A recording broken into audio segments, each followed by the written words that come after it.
All right. Good afternoon, everyone. Thank you for sticking around for the last plenary session for the day. It's exciting to end the day today with Alisa Lebo, who is a reader in film studies at the University of Sussex, and whose work surrounds questions of the political in documentary. She looks into the relationship of the camera to the gun, she looks into the representation of violence, and she looks into strategies of filming revolution. One of her books, The Cinema of Me, explores aspects of the representation of self and subjectivity in first-person documentary. She has made several films, including, for the record, The World Tribunal on Iraq in 2007 and Outlaw in 1994. Alisa is going to walk us through her project, Filming Revolution, today, which is an interactive meta-documentary, to use her own words. The work surveys the work of independent documentary filmmaking practice in Egypt since and around the revolution. And what we will be seeing is a work that features several interviews with filmmakers and activists and artists around the revolution. In the work, Alisa is going to be raising interesting questions of framing events, the framing of events, and their deframing, and the necessity of the act of deframing for the practice of narrative. Her work is situated in a very interesting space that lies between theory and practice. And this is very much one of the things that I would like to hear her talk about. So without further ado, I'll leave the floor to her and say very excited to be introducing you in this panel tonight.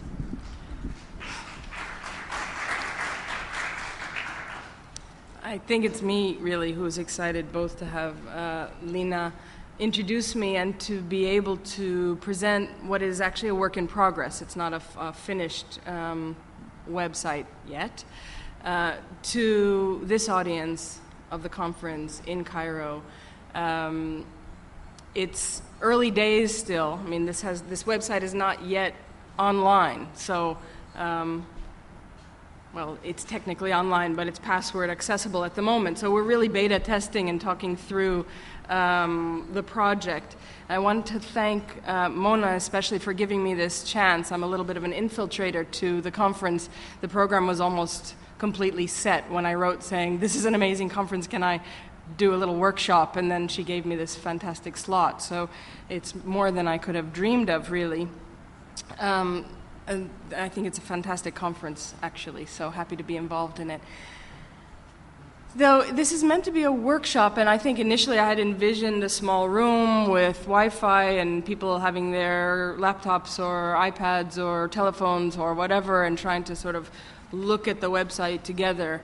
But since it's not yet finished and it's not properly open access online yet, and also because there are demands on Wi-Fi here that would make it impossible for so many people to be online browsing this together, we're having some kind of weird hybrid session where it's going to be informal, and I'll be presenting the work for us to look at together, and you can pipe in and say you'd like to go navigate differently or look at something I haven't gone to or whatever. But it's going to be more, I guess, of a presentation, for better or worse. And I think I should give a little bit of an introduction, just for those of you who haven't read the abstract. It's a bit long and detailed, I have to say.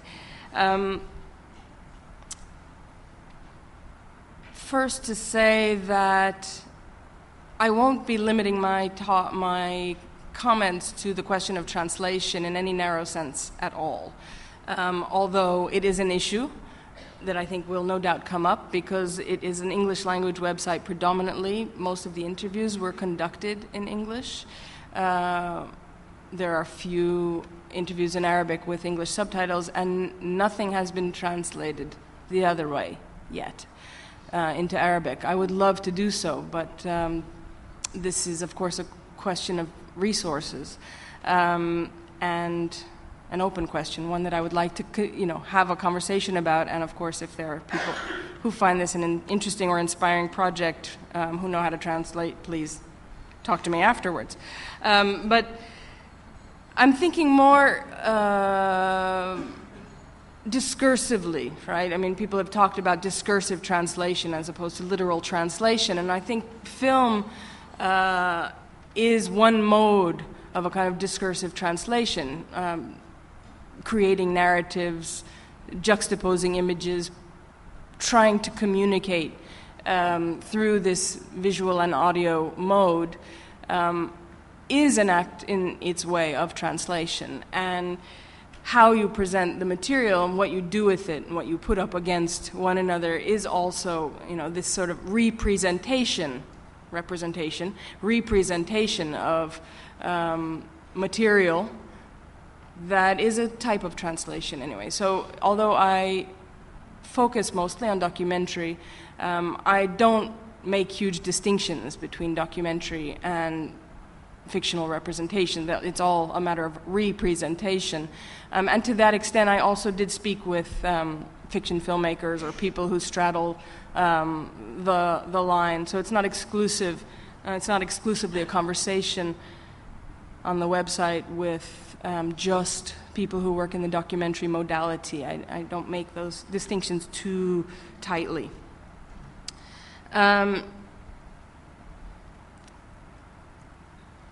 The image of Tahrir and the revolution in Egypt obviously traveled, the images and the moving images, moved people all over the world. And I am no different from millions or billions of others who were moved without having a direct relationship to this place in particular that developed afterwards. So I think, we were debating this over the last day and a half, whether those kinds of images translate. I think they quite successfully and effectively translated some aspect of a message, not just the moving image, obviously photographs, chants, impassioned accounts, translated tweets, everything. And I think of that as a kind of infectious, affective communication of passionate engagement. So I'm calling it the forest fire effect. That, affected me no less than anyone else, and I don't deny that was part of my beginning to formulate a project, a way in to understand a little better what might be happening. I also, by way of introduction to the background of the idea, I never really expected to be living in an age of revolution. If you had told me in 2010 that there were going to be waves of unrest, huge enough, tidal waves of unrest, huge enough to depose leaders who looked really fixed for life and generations, I never would have thought it possible. I think, there was a sense of neoliberal consensus that meant that, those days were over. I didn't live through 1915, the 1959-60 revolutions, Cuba, Algeria, are before my time. 1968, I was just a kid. But I have to say, 2011 made me perk up and listen and say, well, what is it in this age that is happening? And each revolutionary movement has had its, that is of the 20th century and the 21st, has had its visual modalities, right? So film has been a very important factor in representations. And I started as a filmmaker, but I then, I don't know, do you get sidetracked into academia? I studied film for many years and film studies, and one of the things that I studied very seriously were these revolutionary movements and these aesthetic interventions. So, Eisenstein's theory of montage in the Soviet times, or Third Cinema, a movement from the 1960s that tried to distinguish itself as a quintessentially political cinema, cinema coming out of various revolutionary movements like Cuba, Palestine. So part of me, perhaps in an opportunistic kind of way, wanted to see what might be happening, who is the next Eisenstein kind of thing. Not that I intended to discover that person, whoever she might have been, but that I thought, don't miss the moment, right? It's possible. These revolutionary times are a kind of burst or a flash or a rupture in what used to be called the empty time of modernity. That's a Walter Benjaminian term, but what we might think of as a kind of evacuated time of neoliberalism. There was a rupture, there was a disruption, and in those times there are all kinds of new kind of cultural implosions. They create, it's incredibly creative, productive time to pay attention to. And so I guess I was in search of what might be the new radical film aesthetics, and that's not exactly what I encountered. This is an auto-critique of myself, really, in that I was sort of over-determining the questions based on my own education and expectations. My own familiarity with different movements sort of predisposed me to be looking in a certain way. And it just, dare I say, didn't translate.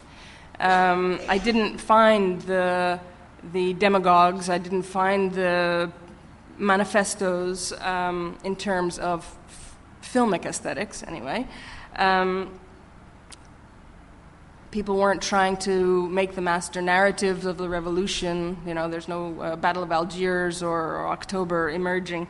But that could be, as somebody argues in the website. Did my computer go to sleep? That's deadly. Let's hope it wakes up fine. Please, communicate with the projector. Okay. I can, let me just fiddle with this a little bit, because I do think we're going to need it very soon.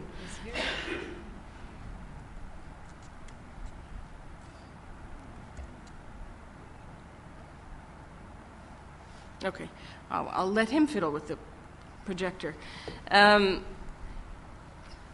the fact that I didn't find the manifestos and the master narratives and the grand claims only alerted me to my own sort of prescript that I hadn't quite realized I was following, but that wasn't paying attention to actually what was happening and what the differences might have been, even in the terms of the revolution itself, let alone the way in which people were choosing to use film, use the cinematic apparatus in relation to it. So there was a way that I was inadvertently attempting to contextualize it and contain representation of and from the revolution within a sort of clear analytical frame. So I was trying to sort of box it in, as it were, in a limited, finite, foreclosed way, which one might have seen, actually, had the revolution succeeded in taking over the government and establishing its new order. It's a certain different kind of post-revolutionary idea. That's not precisely the case of this situation. And why don't I let somebody from my website speak to the problem? Why can't I search? Please let me search. Okay, never mind. Marwan Omara, who made the film Crop with Johanna Demke about censorship in photojournalism, was talking about the problem he found with most films about the revolution, which are not, the problems that he describes are not that dissimilar to the problems of my overdetermined frame. So here you already get a glimpse of how the website might be working, but we're taking a little while to load the video. Oh, don't tell me this is a video that's not loading. That wouldn't be fair. I have no idea what that music is, but this looks like a video that's not loading. This is why I say it's a work in progress. My poor programmer is in Istanbul, sleepless. He has these huge circles under his eyes just trying to get us to this place where I do have some functionality. And it looks like that's not one of the videos that's perfectly working. Marwan Omara talks about how the problem with most films about the revolution is that they tried to box it in, 18 days, the square, right?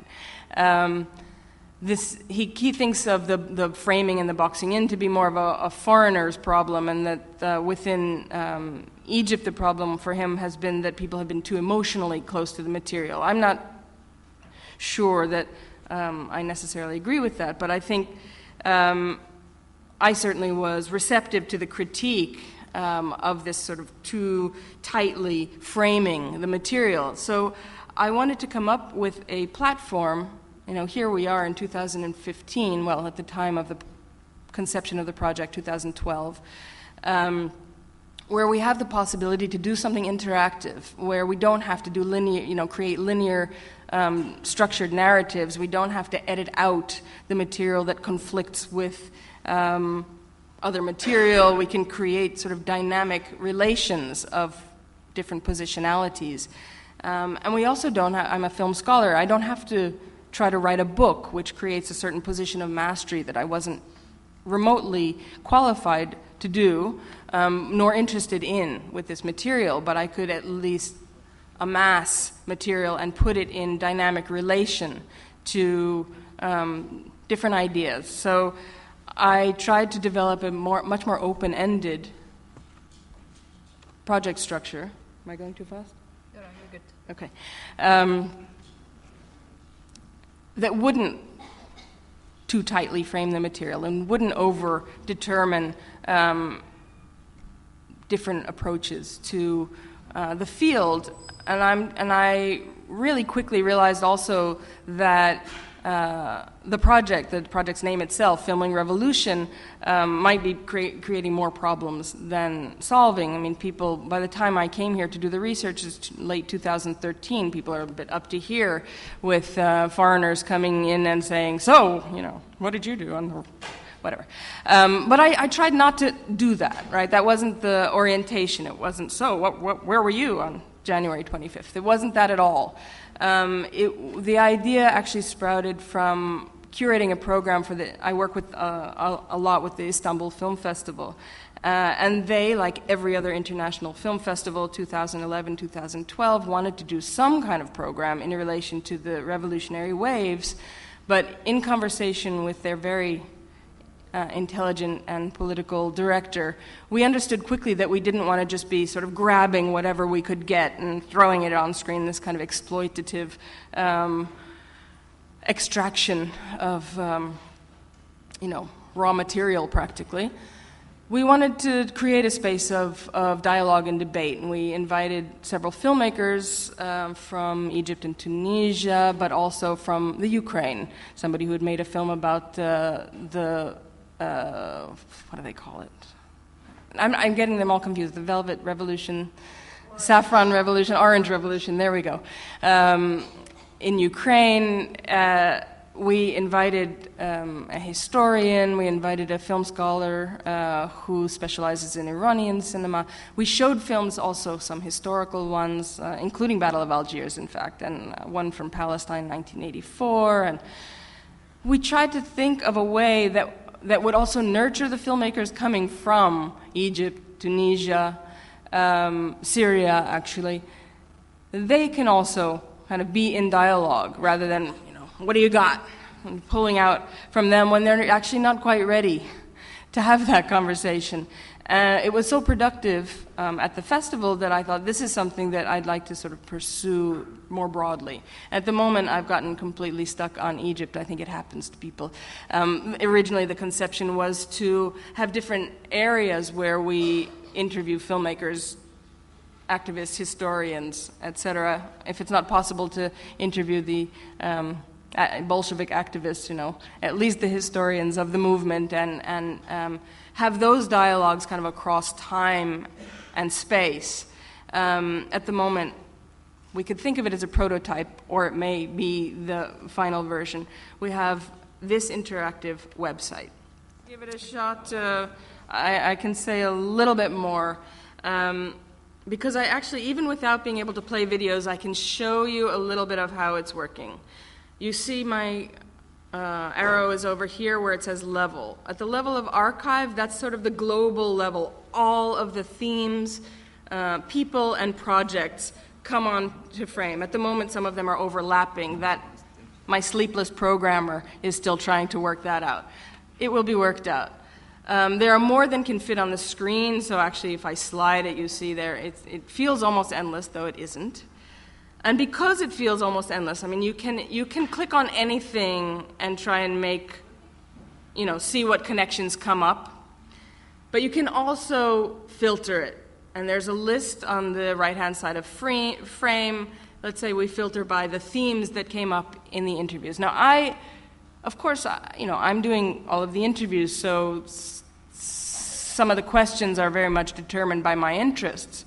But I developed these themes out of the interviews. So what people talked about and the direction the interview went became kind of, we can say, keywords. There are way too many of them. That's part of my desire not to over-edit and over-determine, but that will inevitably lead to a kind of overwhelm of the viewer, whatever we call the people who engage with interactive websites.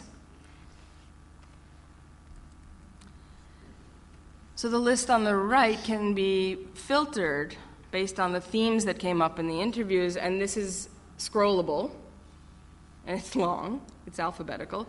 It's searchable, although, of course, the first time I had somebody search something, they searched something, an association they had with the revolution, so they search, freedom. But that didn't come up in people's conversation about their filmmaking practices. That's not a key, So obviously the list determines what will and won't come up. But if you were to, Do you have some internet now? I do. I might want to refresh. Let's see. So if I go to Filming Revolution, this is a main theme, and there are sub-themes that actually will be accordioned in the final version. You won't see everything until you click on a plus sign, and then the accordion will open up. I like this theme, to film or not to film, because I hadn't fully anticipated that would be such a popular topic for people to talk about. But as you can see, now that I've clicked on that theme, several of the people I interviewed chimed in or had something they really wanted to say about that particular theme, how they made their decisions to film or not film during the, not just the 18 days, but the height of the uprisings. So, let's see, shall we try and watch something? We'll go to somebody who you're familiar with from her presentation yesterday.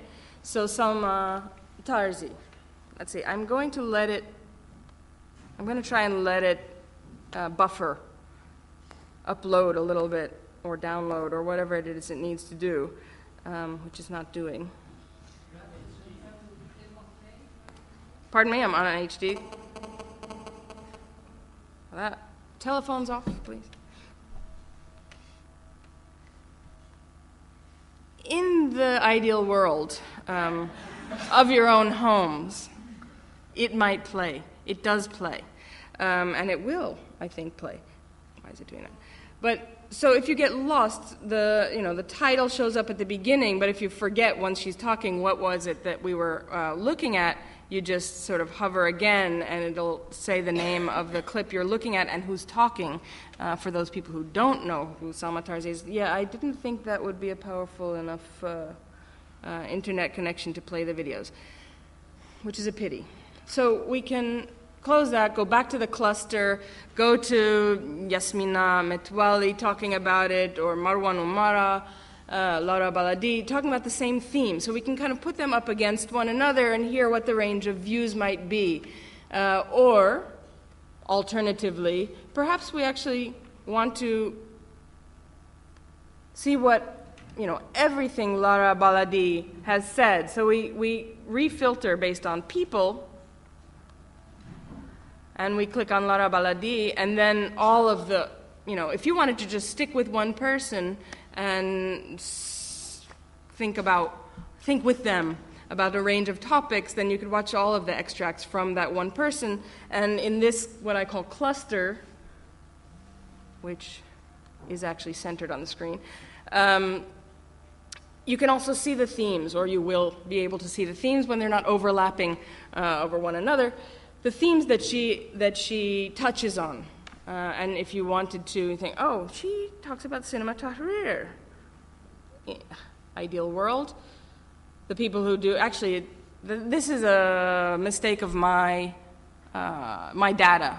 It should be tahrir cinema, and then whoever was talking about tahrir cinema comes up in constellation. So Lara Baladi and Khalid Abdallah are the ones who talk about Tahrir cinema, so they should be.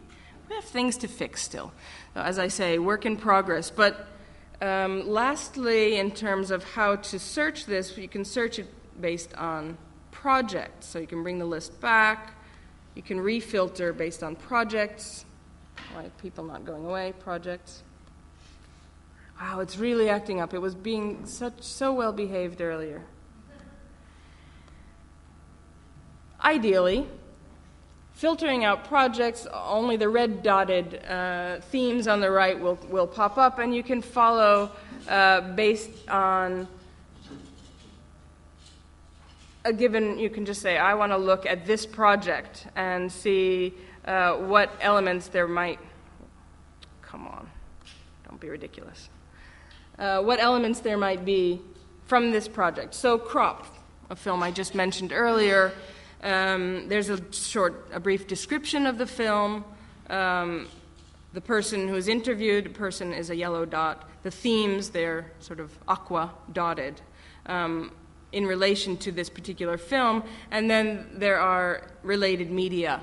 So you can look at the extracts from a given film or a trailer if it's available, etc., based on this project. Now, Marwan Umara, in a few of his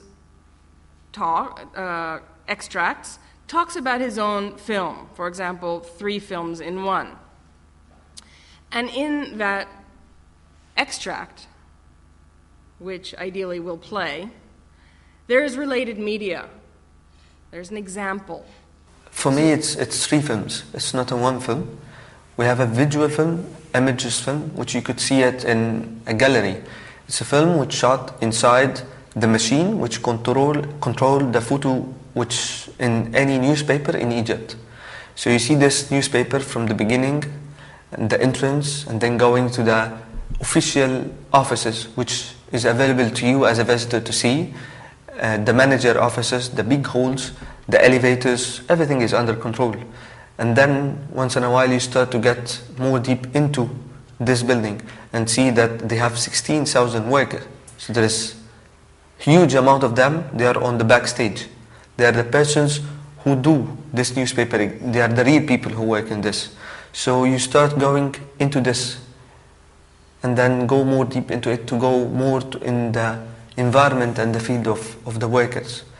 And also the second film for me, it's an audio film. You could listen from it in SoundCloud. I think it will be entertaining. It's a story of a guy who was not able to shoot in the revolution, and he tells you about his story and his journey with photography and how it started from his father, who used to be the head of the photography department in Al-Ahram. and then how this moves on till the day of the revolution. And the third film of me is when you see it really in a theater or in a cinema, because when you see this visuals with the audio, there is some links between them, and you will do, sometimes you will not focus in the images, and then you will go with the audio, and then you will make your own images, and sometimes you will not focus in the audio and you will focus more on the images, and sometimes you will link between what's said and what you see. So this film for me, every person see it, he have his own vision and he has his own film out of it, what he picks from here and there. Or she. Or she, I'm sorry. So rather than just relying on a description, if the filmmaker is kind enough to give me access to their material, I would take an extract that will give an example of what they're talking about. Why not? It's an interactive medium, not a book or an article. We as photojournalists from Al-Ahram would not even be sent out to any political unrest, only if they wanted to present the strike as something bad for the economy or bad for the country. We were never there for the people that were fighting for better wages or better life conditions. It did not matter what kind of pictures we took. They were either not published or used to prove something totally different. It did not make any sense to get involved.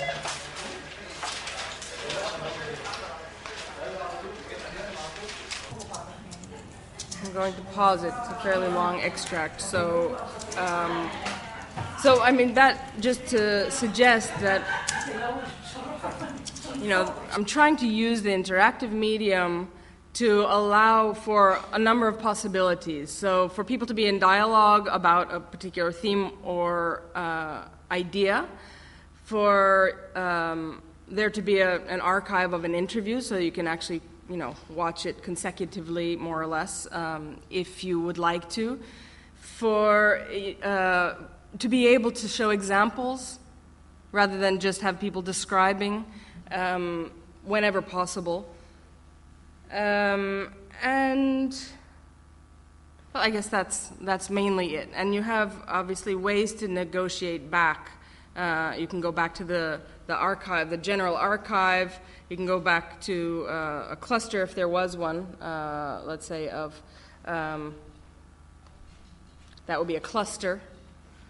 And then if you want to go play the media of, let's say, Yasmina, is she here? Talking about her ideas about art and activism and whether they go together or they don't go together, you can click on the video, play that, go back to the cluster if you want to see who else is talking about it, etc.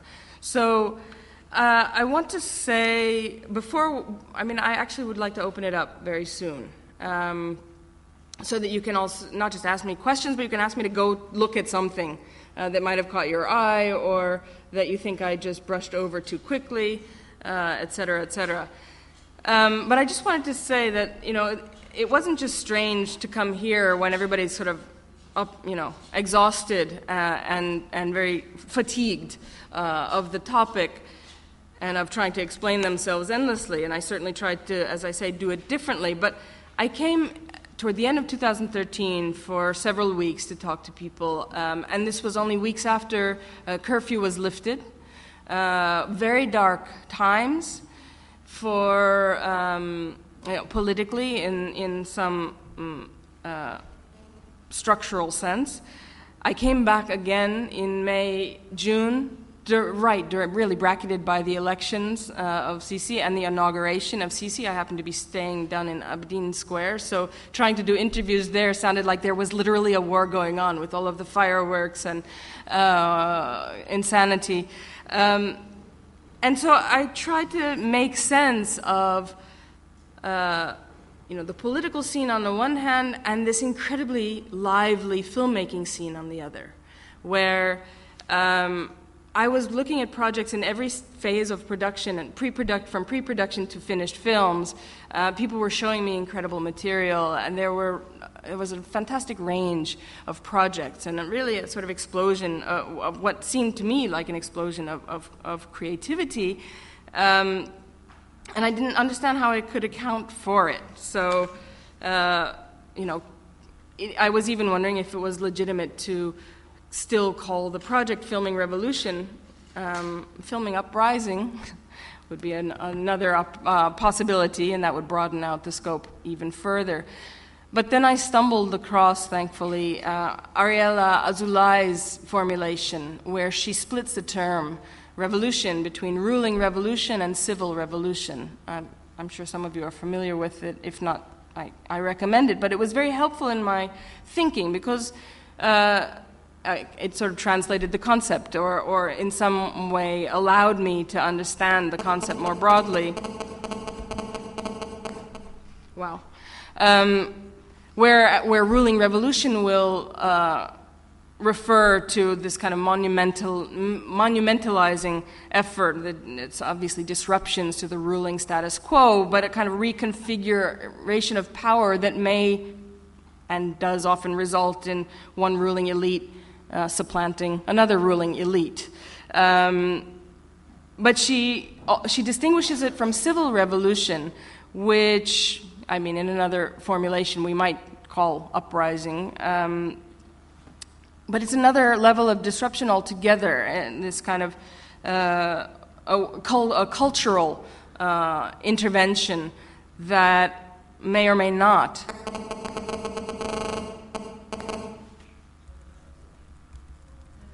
I don't know if that'll help. Another microphone? Maybe just move it.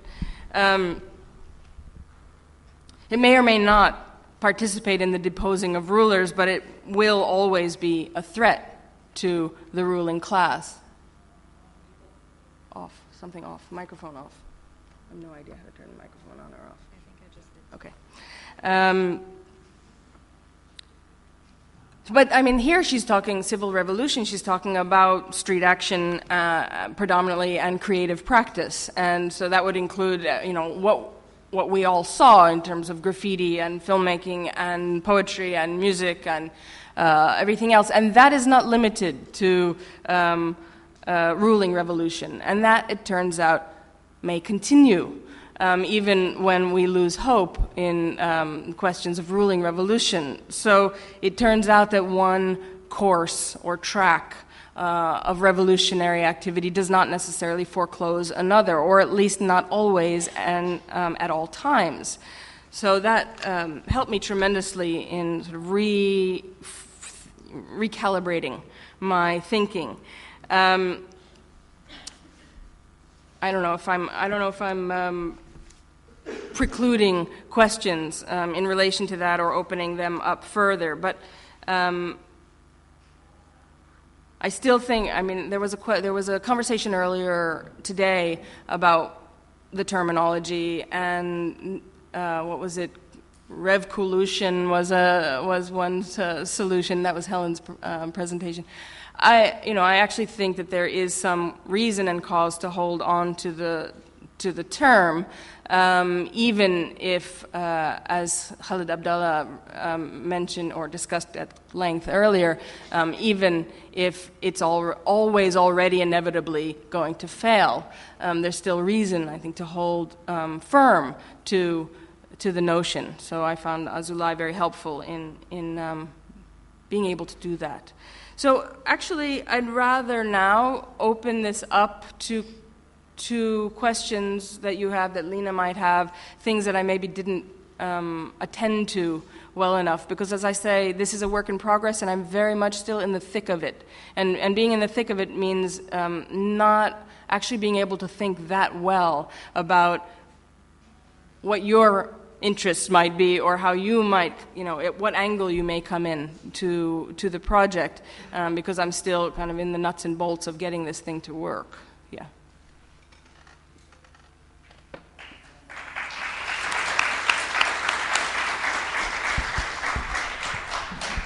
Okay, yeah, I'd like to open it up for questions, and then I might abuse of my position and ask a question as well. You're invited. It's working, yes. I'd like to know a lot more about how you got to this, and I'd like to hear you reflect on the decisions you've made that still structure this in a particular way. For example, what kind of questions did you ask people? How did you get them to talk? Where did these themes come from? Because presumably not all of them have exactly the same formulation. Not all of... It's not every speaker you have under a theme has expressed that theme in the same formulation. How Yes. did that process of abstraction come about? Yes. And if you can problematize that aspect of how you've structured all this, despite its richness and its the many ways into it and so.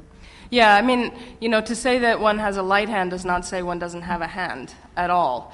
I definitely, absolutely do, and I don't mean to efface my authorial presence or engagement at all. So, I mean, from the very start of initiating the project and raising funds to do it, and coming here and getting people involved, obviously that's already, making certain types of determinations. One of the determinations is not being a journalist as that's a comment, that's a throwaway to you, Brandon. But I don't have any illusions of objectivity, and I'm not trying to be representative of a broad spectrum. By exposing, my roots in terms of my interest in activist media and video, and also revolutionary film movements. Obviously, revolutionary film movements are not concerned with what might be happening on a whole spectrum of filmmaking activity, counter-revolutionary, for example. That's not been my interest. So I wanted to talk to people who were involved in some way, even if they weren't making activist work or making films about the revolutions. But that was very important to me, that they were based here. I also framed it quite specifically with one exception?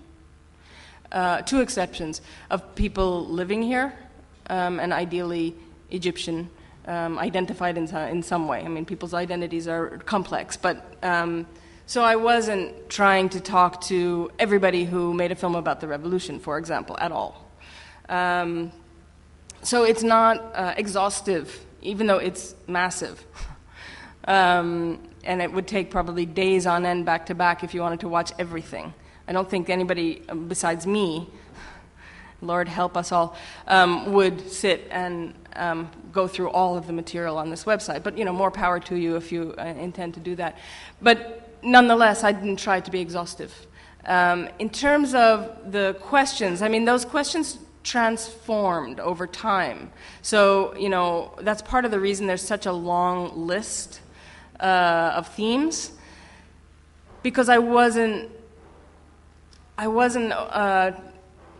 particularly disciplined in only asking about certain things or keeping people to a certain number of topics or areas. So I had initially thought, I would ask certain people, let's say I talked to somebody who did an interactive documentary, Yasmin El Ayat. She's now in New York, but she was here for several years. And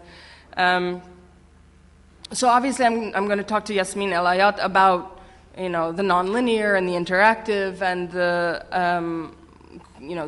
the power of the internet and all of these other types of questions that would be very different from questions that I'm going to ask some, let's say, Sharif Gaber about Mosreen. At the time we met, he had deep circles under his eyes, and I was a bit worried about his health because he had been spending weeks on end trying to do something like this with the Mosreen archive, which is, I think, a few lifetimes back-to-back to watch, not a few days or weeks. So of course I'm going to be talking to Sharif about Mosreen and the archive and archiving, as well as activist media practices. And there were several, I think I must have interviewed at least 6 or 7 members of the Mosreen collective. Obviously they're all going to be talking about Mosreen, but they will also be talking about their own practices. And they had, a collective does not mean, a unanimous voice. So they do have variations in what they might want to be talking about. And yet again, I spoke to people who were not making activist media at all, not that they were against necessarily, I didn't encounter anybody against activist media. But, there would be a different set of questions that I would need to ask. I wanted to know something about, for those people who were working in the realm of making films on, around, and about the revolution, I wanted to know something about trying to narrate it, what it means to try and narrate such a complex and diverse set of events in film, because sometimes film can be an incredibly simplistic medium, reductive. I mean, and when you try to do something complicated like what Brandon shows to us about Turkey, it's really intense and complex, and unless you're already inside, it might be very hard to follow. So I wanted to ask people about narrating, about how they tell their stories, what stories they want to tell. And many people were refusing to narrate, and so that became, certain types of resistances were appearing, and so those became themes, I think, in interesting ways.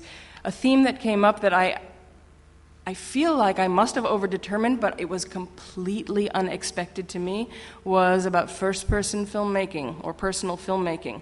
Because in my training, I have sort of a dual training. So in one sense, I've been looking at radical film practices and revolutionary movements, and in another quite extensive sense, my dissertation and 2 books are about first-person filmmaking, personal filmmaking. Not that I consider that apolitical at all. I think it can be very political, but it's not a typical mode for political filmmaking, certainly not for revolutionary filmmaking. And I started stumbling accidentally on several projects that were made from a very personal point of view, people trying to make sense of their experiences in the revolution. Films like Moog Waves by Ahmed Noor, or I don't know if Nada Riyad is here.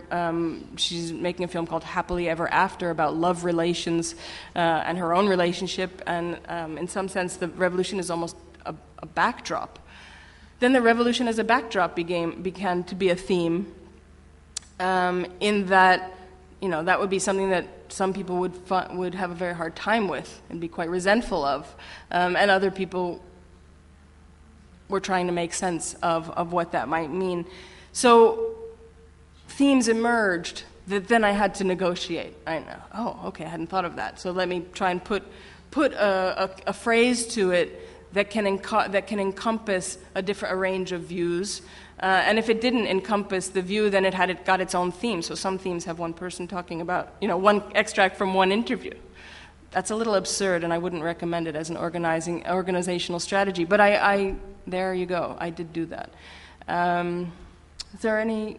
Have I missed some?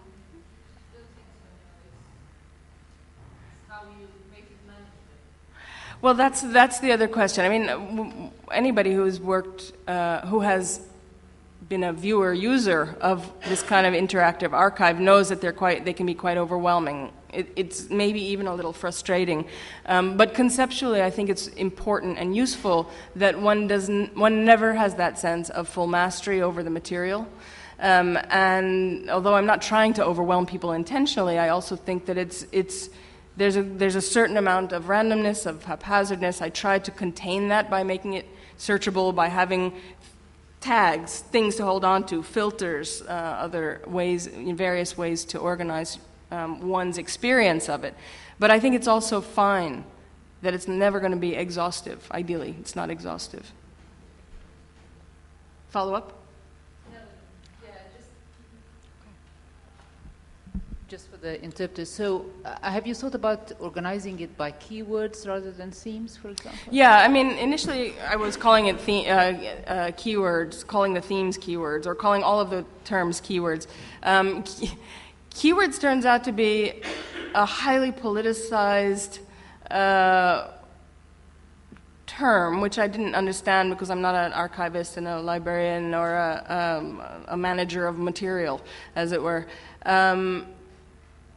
But I mean, I'm still not fully cognizant of the complexity of that term. But I thought it was more. It would not derail the conversation, or it would derail the conversation less to talk about the themes that emerge from the interviews, which is actually what these are, than to have the frame of the key word that I determine is the key. So obviously I chose some of these just by virtue of the questions I asked, but I think, because people had such diverse answers and because they took me in directions I could never have anticipated, I think themes as they emerged from the interviews made more sense as an organizing category. But this is an issue. Organizing is an issue. Material, yeah. Mark?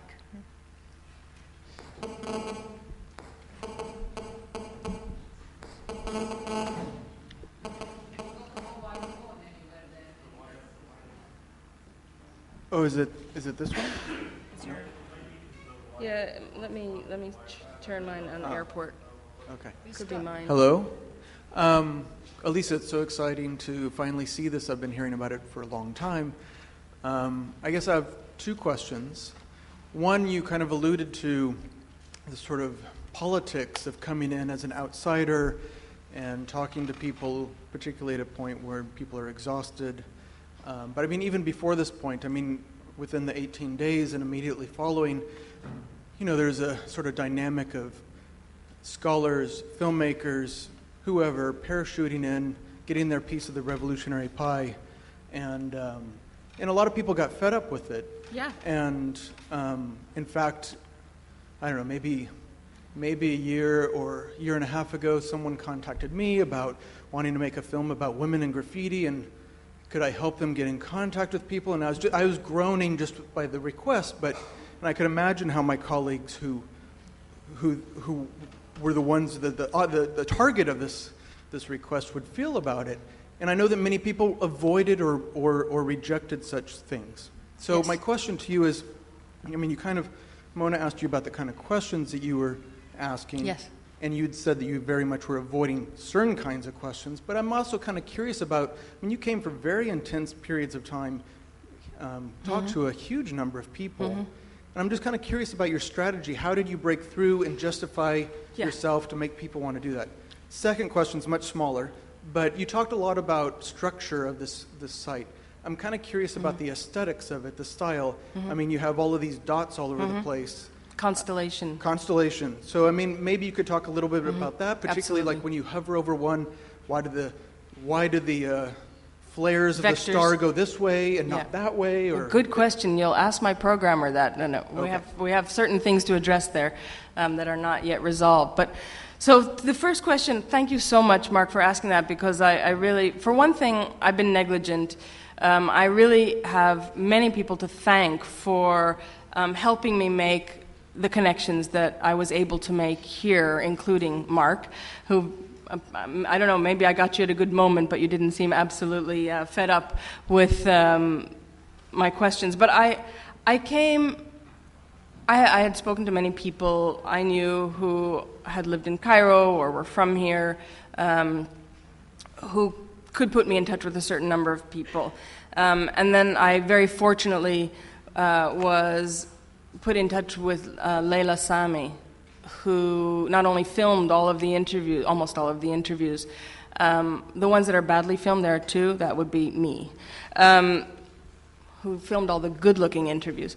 But she also, I have to say, maybe it's impolitic to say, but the names that I was given from the people who I could connect with, I met with several people when in London where I live, and in Istanbul during the film festival where there were several people visiting. And the names that I was given were, in some sense, the usual suspects, the people who already were, dare I say, Western-facing, people who were, Western-educated usually, with absolutely perfect English, and who would be just as at home in any international festival or art fair as they would be here, or maybe more so, I don't know. And they were fantastic people, and thank God I was talking to them as well. But I very quickly understood that if I just stayed within that circle, which would be very easy and safe for me, the project would be seriously flawed.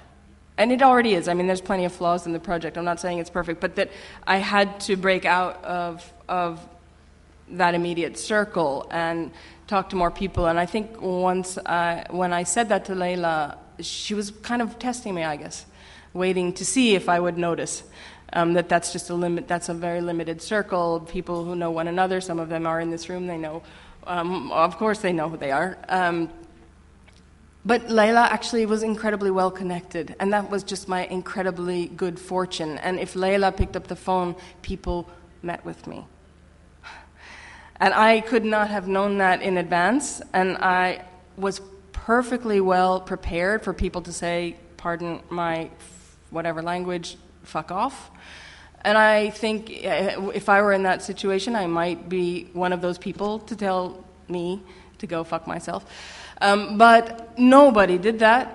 Even people who didn't want to be interviewed talked to me. And I also realized that, I'm coming at a very odd time. I'm not coming when everybody is here, when there's a million journalists and academics and whatever. It was an extremely unfashionable time to come. And it was a time when perhaps, and I don't want to flatter myself, it was completely accidental, the timing. But perhaps people were ready again to have different kinds of conversations. And I think that's what people did notice, that I wasn't actually asking the standard questions, and that we were kind of going in directions that allowed for a much more in-depth conversation about practice. And I think, filmmakers, not that surprisingly, like to be provoked to think about their practice, to think about, well, what is it I was doing? I was being very reactive, but then I had to change my strategies. And it was actually, surprisingly and fortuitously, a good moment to come to have. It was quiet, slightly depressing, but also reflective, a time of reflection. And people they had time actually to be editing their films and, sort of moving forward there, because they weren't endlessly out in the street at that moment. So projects were developing in interesting ways, and I think, any filmmaker would like to have those conversations, not just with me, but with somebody who's really genuinely interested. And I think once you develop that, once people understand that you're not just kind of coming in and sort of ripping their throats out and running away, you're actually having a conversation that, eye to eye, it makes a huge difference. And I mean, people were wildly generous. I didn't expect it, I didn't anticipate it, and I certainly didn't assume that would be the case. I just wanted to start the conversation, see where it went, and it went, as you can see, a lot of places. Oh, the aesthetics. So I definitely, now a map is one of the main graphic or iconic modes for the interactive archive or the interactive documentary, and that did not make sense to me at all. A timeline and a chronology is another main organizing principle. It also didn't make sense to me. This was more conceptually driven. So how do you work with concepts? How do you organize them visually? And since originally I had this idea that I wanted them to be in relation to one another, the constellation seemed to be the best visual design, the best way to sort of formulate it on a page. Now, I'm not so sure, seeing how it looks, that we've really worked it out. And, there's still, as I say, there's still things that we're trying to refine. But I am actually particularly happy with the cluster point, where when you get to the middle level, things come together and you begin to see who's talking about what and what the themes might be in relation to those people, etc. So that I think puts things in dynamic visual relation. I'm not so sure about the global page, but I don't expect I'm going to get my designer to redesign it yet again. But we're tweaking it. We're trying to make it more manageable. At the same time, suggesting that there really is a lot here, right? And it's not something we're trying to sort of contain. Some quite a massive inquiry, as it were. Does that help a little bit? Are there more questions? Khaled?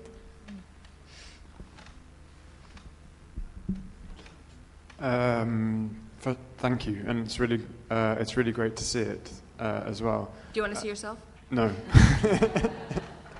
No, I just wanted two strands of questions.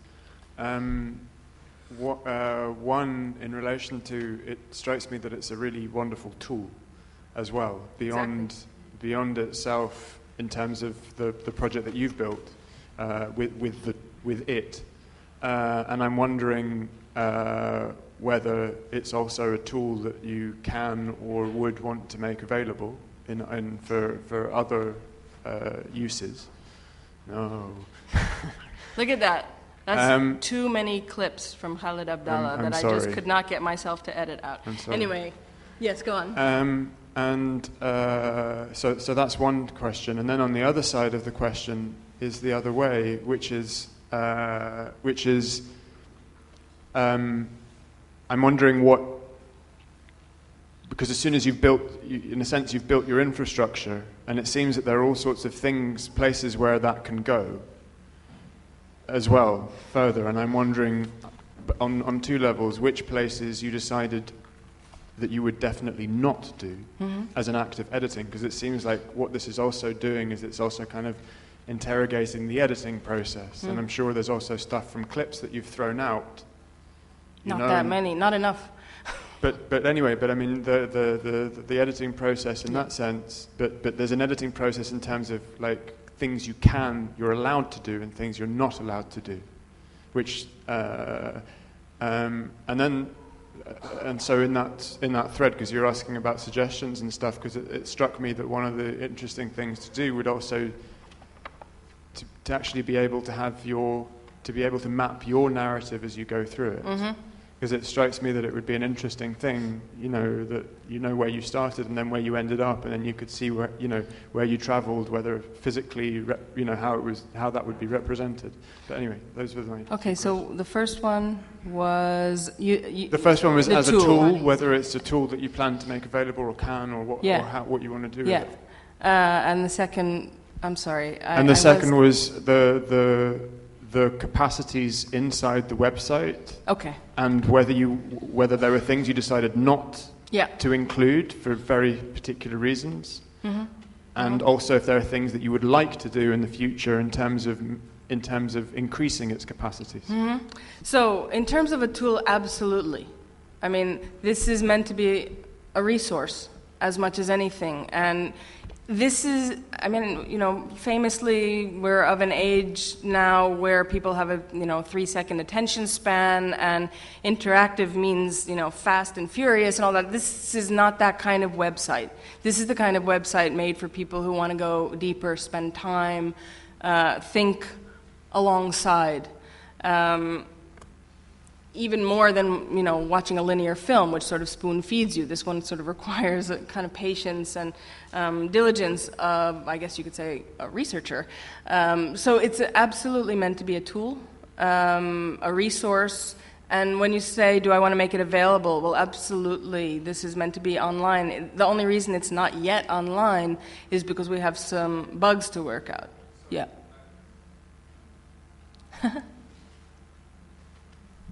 So I don't just mean as it is. I mean also as. Obviously, the infrastructure. I'm even thinking of. With Musserine, for example, or with other projects. It strikes me that there are ways in which, because of the way that it represents the relationship between lots of different interviews and lots of different data and lots of different themes, that it could also be used in other contexts for other, if you want to call this a kind of film, for a film that is written in the same language. That would be absolutely fantastic. I know nothing about programming, as Hussein, my programmer, knows very well. And I don't know the first thing about what it would take to make this something that is usable by others. I know that it's sort of like a homemade airplane at the moment, which is why we have all these bugs. He's programming from the ground up. We're not using any prior platform. Insane. I had no idea. If I had known what it was to try and do this, I'm not sure I would have begun this endeavor. And it's why, 2 years into the project, we still have crazy problems and bugs and things that we will, I mean, I'm actually quite hopeful that within a month this is actually going to be ready to go online. But I said that a month ago and 2 months ago and last December, and you know that problem. Yeah. Hi, Tamer. And here, Tamer, he's here too. We're representing.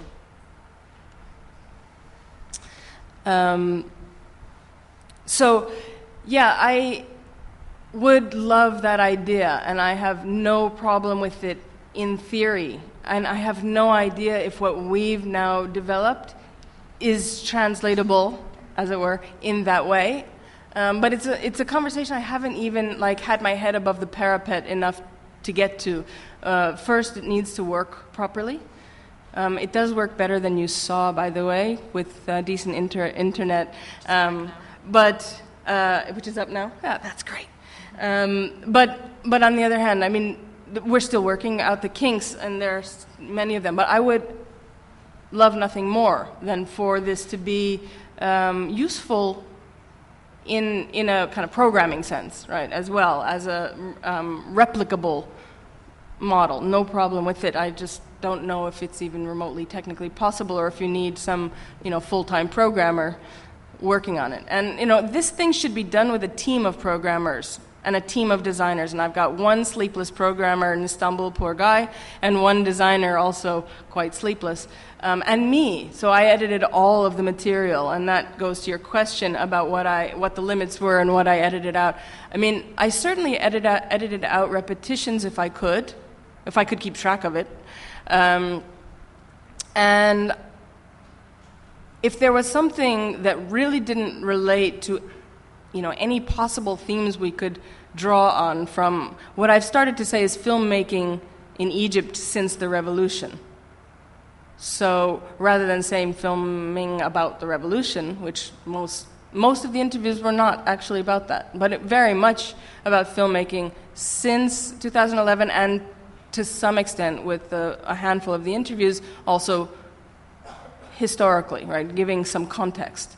So not suggesting that the revolution is this necessary watershed in all senses, and that the creative movement was already afoot. And I think that's also actually a very important point made by a few people in the room, including Tamer and Alia. I saw Alia Ayman somewhere.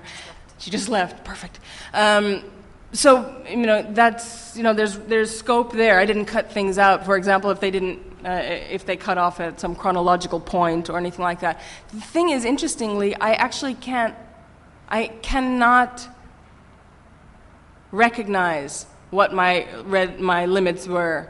When I look at this, I see that I edited out repetitions. I generally edited out my questions, though not always. I sometimes condensed, if possible. That's something you're not supposed to do, but I definitely sometimes condense things because I tried to keep everything between 1 and 2 minute long, although some people talk longer, and I keep them too. Just clarify though, but as well as that editing, I also mean that there's an editing, for example, in you deciding not to use keywords. Mm-hmm.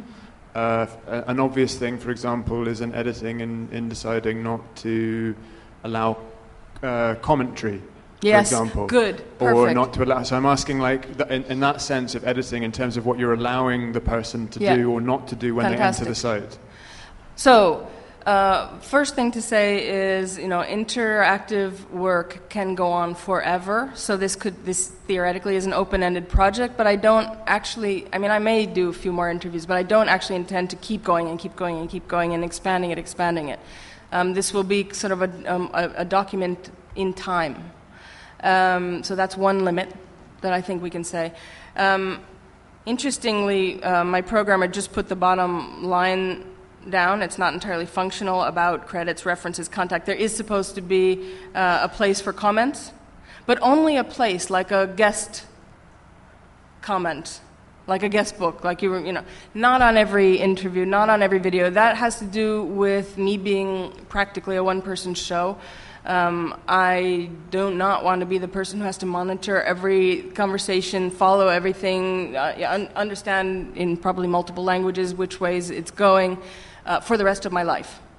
Just not prepared to do that. But I do want to invite a certain amount of comments. So there's limits to how interactive it is in terms of people's contribution, except that their viewing experience will be very personal or idiosyncratic. No one person will watch it the same way. No two people will watch this the same way, for sure. So there's that. But there are definite limits. And in terms of my narrative thread through, one thing that you're not seeing that will be available is for each person's interview, I also wrote a sort of accompanying what we're calling article, but it's kind of like a guide to the interview, another way to negotiate the website that gives not only a little bit of background information when possible, but also outside links. I mean, for example, Viola Shafiq, I say she wrote the book on Egyptian cinema, and you click and you can go to the AUC website and get the book if you wanted to, or at least know that it exists. There's sort of an outside that the article configures that the other aspects don't necessarily. And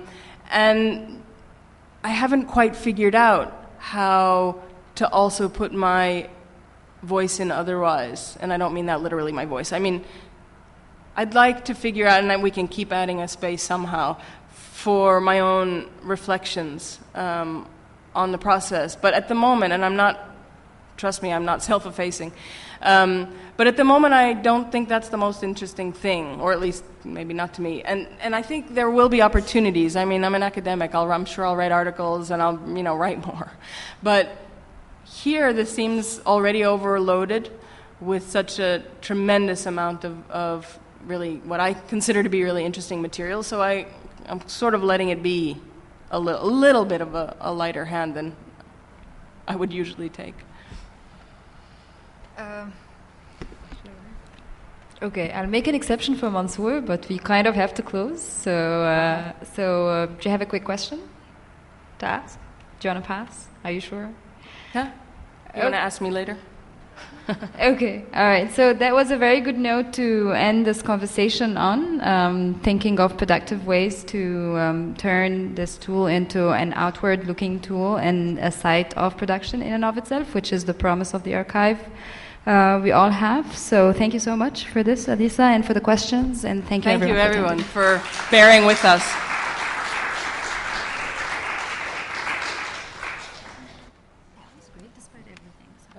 Okay, just to remind people, we're starting at 2 tomorrow, but you can come early and buy some lovely lunch from a variety of different kinds of lunches that are going to be offered there, but not by us. There's a kind of like exhibition of different cuisines, so you can do that, but we're starting at 2. And those staying in Zamalek, I think as we agreed this morning, I've cancelled the bus, so if you want to go straight back, let me know and I'll organize a taxi for you. Okay?